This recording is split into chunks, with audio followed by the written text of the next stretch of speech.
ഉസ്ബെക്കിസ്ഥാനിൽ കൊല്ലപ്പെട്ട ഹരിപ്പാട് സ്വദേശിനിയായ വിദ്യാർത്ഥിനി സാവരിയുടെ പോസ്റ്റ്മോർട്ടം നടപടികൾ പൂർത്തിയായി. സംഭവത്തിൽ ഹരിപ്പാട് പോലീസും കേസ് രജിസ്റ്റർ ചെയ്തു. ക്രൂരമായ കൊലപാതകമാണ് നടന്നതെന്ന് ബന്ധുക്കൾ പറഞ്ഞു. പ്രതി പെരിന്തൽമണ്ണ സ്വദേശി സദറുൽ അനാം ഉസ്ബെക്കിസ്ഥാൻ പോലീസിന്റെ കസ്റ്റഡിയിലാണ്.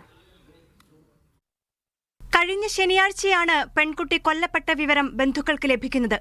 ഉസ്ബെക്കിസ്ഥാനിലെ ആശുപത്രിയിലും പെൺകുട്ടിയുടെ മൃതദേഹം പോസ്റ്റ്മോർട്ടം ചെയ്തിരുന്നു.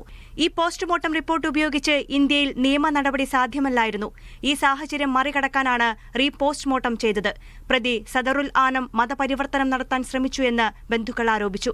ബോഡിയിലുണ്ടായിരുന്ന ചതവും മുറിവും, അതായത് കാല് മുതൽ തലവരെ ചതച്ചെടുത്തിട്ടുണ്ട്.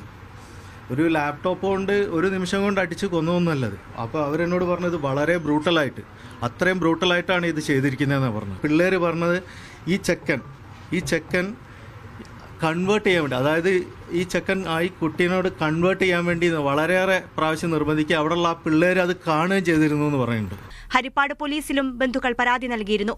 കൊലപാതകത്തിന് കാരണം എന്താണെന്ന് വ്യക്തമല്ലെന്നും നിയമ നടപടിയുമായി മുന്നോട്ടു പോകുമെന്നും ബന്ധുക്കൾ കൂട്ടിച്ചേർത്തു. മീഡിയ 1 ആലപ്പുഴ.